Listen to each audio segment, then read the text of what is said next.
ప్రజలకు చేరవేసి ప్రపంచానికి ఎలుగెత్తి చాటిన గద్దరన్న అందశ్రీల పరిస్థితి ఏ విధంగా ఉండే మీరు ఒక్కసారి ఆలోచన చెయ్యండి. వారి ఎన్నికల వాగ్దానం ఉండొచ్చు, వాళ్ళు ఏమేమో చెప్పి ఉండొచ్చు. మంత్రివర్గంలో అయినా దళితులకు గిరిజనులకు ఇచ్చిన స్థానం ఏందో మీరు ఒక్కసారి ఆలోచన చెయ్యండి అని చెప్పి నేను నా మిత్రులకు సవినయంగా విజ్ఞప్తి చేస్తున్నా. మిత్రులారా, ఆనాడు మంత్రివర్గంలో ఉన్న స్థానం ఎంత, సంఖ్య ఎంత, ఏ జాతికి ఎంతుండేనో మీరు లెక్కేసుకోండి. ఈనాడు ఈ దళితులకు గిరిజనులకు ఈరోజు మంత్రివర్గంలో ఉన్న లెక్కెంతనో మీరే లెక్కించి నాకు చెప్పండి. ఇవాళ అసెంబ్లీ స్పీకర్గా గడ్డం ప్రసాద్ కుమార్ గారు, లేకపోతే మంత్రిగా దామోదర్ రాజనరసింహ గారు, మంత్రులుగా మరో మిత్రుడు అట్లూరు లక్ష్మణ్ గారు, వివేక్ వెంకట్ స్వామి గారు, ఇలా చెప్పుకుంటూ పోతే ఇంతమందిని, నలుగురు మంత్రులను, ఒక స్పీకర్ను, అదేవిధంగా విప్పులుగా వేముల వీరేశాన్ని, లేకపోతే రామచందర్ నాయకును, ఇవాళ మంత్రివర్గంలో మా సీతక్కను, ఇంతమందికి ప్రాతినిధ్యం ఉమ్మడి రాష్ట్రంలోనైనా వచ్చిందా మీరు ఒక్కసారి ఆలోచన చెయ్యండి. ఇవాళ మిత్రులారా, బట్టి విక్రమార్క గారు మా మిత్రుడు, ఉప ముఖ్యమంత్రిగా సమర్థవంతంగా ఈనాడు పని చేస్తున్నాడు. సిఎల్పి లీడర్గా ఉంటే ఓర్వలేక హోదా తగ్గించి ఆయనను అవమానించే విధంగా అవమానకరంగా సిఎల్పి నాయకుడిగా తొలగించుకున్న చరిత్ర కళ్ళ ముందలనే ఉంది కదా. వారు బడ్జెట్ పెడితే ఆ బడ్జెట్ను అవమానించే విధంగా ఇవాళ మాట్లాడుతున్న వాళ్ళని చూస్తున్నాం కదా. అంటే ఒక దళిత బిడ్డ ఆర్థిక మంత్రిగా ఉండకూడదా? ఒక దళిత బిడ్డ వైద్య ఆరోగ్య శాఖ మంత్రిగా ఉండకూడదా? ఒక దళిత బిడ్డ విద్యుత్ శాఖ మంత్రిగా ఉండకూడదా? మీరు ఒకసారి ఆలోచన చేయండి. ఒక దళిత బిడ్డ స్పీకర్గా వేదిక మీద కూర్చోవద్దా? ఆయనను అధ్యక్ష అని పిలవాల్సి వస్తుందని కొంతమంది సభకే రావడం లేదంటే ఈ దళితుల పట్ల వాళ్ళకు ఉన్న గౌరవం ఏ పాటిదో మీరు ఒక్కసారి ఆలోచన చెయ్యండి. అందుకే వాళ్ళను మోసం చేసిన ఏ జాతి అయితే అవమానానికి గురైందో ఆ జాతే సభాధ్యక్షుడు హోదాలో కూర్చుంటే ద్రోహం చేసిన వాడు మాట్లాడాలన్నా అధ్యక్ష నాకు మైక్ ఇవ్వాలి అని అడుక్కునే పరిస్థితి ఈరోజు తెలంగాణ రాష్ట్రంలో ప్రజా ప్రభుత్వం కల్పించిందన్న విషయం ఈరోజు మా మిత్రులకు గుర్తు చేయదలుచుకున్నా. చాలామంది మా పిల్లలు ఉన్నారు ఉస్మానియా యూనివర్సిటీ, 110 సంవత్సరాల చరిత్ర ఉన్న ఉస్మానియా యూనివర్సిటీకి ఏ ఒక్క రోజైనా మీ జాతి వాడు 110 ఏళ్ళల్లో వైస్ ఛాన్సలర్ అయ్యిందా? మీరు ఒకసారి చెప్పండి. ఇవాళ ఉస్మానియా యూనివర్సిటీ వైస్ ఛాన్సలర్ ఎవరు? అంబేద్కర్ యూనివర్సిటీ వైస్ ఛాన్సలర్ ఎవరు? ఈరోజు ఎలక్షన్ కమిషన్కు ఎవరున్నారో మీరు ఒక్కసారి ఆలోచన చేయండి.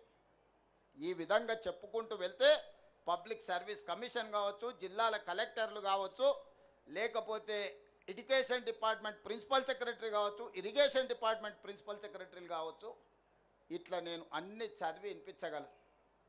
ఇదంతా ఎలా సాధ్యమైందయా అంటే మీరందరు కష్టపడి, మీరందరు కొట్లాడి, మీరందరూ నిలబడి 2023 డిసెంబర్లో ప్రజాప్రభుత్వాన్ని మీరు తెచ్చుకున్నారు కాబట్టి ఇవన్నీ సాధ్యమైనవి. ఈనాడు వీళ్ళందరి కళలు నెరవేర్చడానికి సంపూర్ణంగా ప్రయత్నం చేస్తున్నాం. 10 ఏళ్ళు ప్రభుత్వ హాస్టల్లో చదువుకునేది ఎవరు? బీసీ మైనారిటీల పిల్లలు. ఎన్నడన్నా డైట్ ఛార్జెస్ పెంచినరా 10 ఏళ్ళల్లో? కాస్మెటిక్ ఛార్జెస్ ఆడపిల్లలకు, తల్లిదండ్రుల దగ్గర నగదు లేదు, ఆడపిల్లలకు కనీసం కొడుకోవడానికి సబ్బు బిల్లకు పైసలు ఇయ్యలే ఆ ప్రభుత్వం. ఇవాళ డైట్ ఛార్జెస్ 40%, కాస్మెటిక్ ఛార్జెస్ 200% పెంచి ఈ వర్గాల యొక్క ఆత్మగౌరవాన్ని నిలబెట్టడానికి ప్రయత్నం చేసిన మాట వాస్తవం కాదా? ఇవాళ యంగ్ ఇండియా ఇంటిగ్రేటెడ్ రెసిడెన్షియల్ స్కూళ్ళు దళితుల దగ్గర, గిరిజనుల దగ్గర, మైనారిటీల దగ్గర, ఉన్నత కులాలకు ఇంకొక దగ్గర రెసిడెన్షియల్ స్కూల్స్ కడితే ఇది కులాల మధ్యన విభజన జరుగుతుంది, సమాజంలో అంతరాలను పెంచుతుందని యంగ్ ఇండియా ఇంటిగ్రేటెడ్ రెసిడెన్షియల్ స్కూళ్ళల్లో ఎస్సీ, ఎస్టీ, బీసీ, మైనారిటీ ఉన్నత వర్గాలను అన్నిటినీ ఒక దగ్గర చదువుకునే విధంగా ఇవాళ 25 ఎకరాలలో కార్పొరేట్ కాలేజీల కంటే అద్భుతంగా ఈరోజు నిర్మాణం చేసి ఒక అద్భుతమైన విద్యను అందించాలని అంబేద్కర్ గారు ఏదైతే ఆలోచన చేసిండో పేదలకు విద్య చేరాలి అనే దాని మీద ఈరోజు ప్రయత్నం చేస్తున్నాం. ఇదే కాదు, ప్రభుత్వ పాఠశాలల్లో పేదలకు నాణ్యమైన విద్య అందడం లేదని ఒక బాధ ఉంది.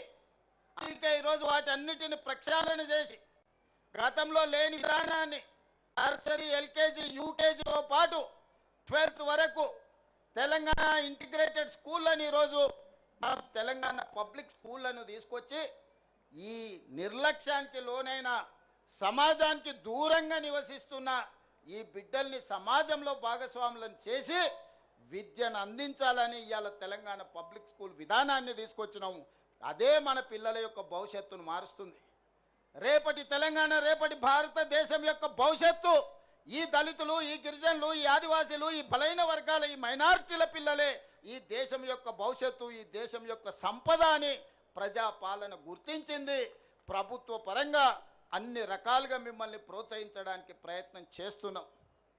ఈ ప్రయత్నాలన్నీ చేయడం వల్ల గత 10 సంవత్సరాలు జరిగిన పరిపాలనను, ఈ 2 సంవత్సరాలు జరిగిన పరిపాలన అంచనా వేసుకొని ప్రజలు మొన్న జరిగిన ఉప ఎన్నికలు కావచ్చు, మున్సిపల్ ఎన్నికలు కావచ్చు, లేకపోతే పంచాయతీ ఎన్నికల్లో కావచ్చు, ఈ పేదలు పట్టం కడితే చూసి ఓర్వలేక ఈరోజు కుట్రలు చేస్తున్నారు, తప్పుడు ప్రచారం చేస్తున్నారు.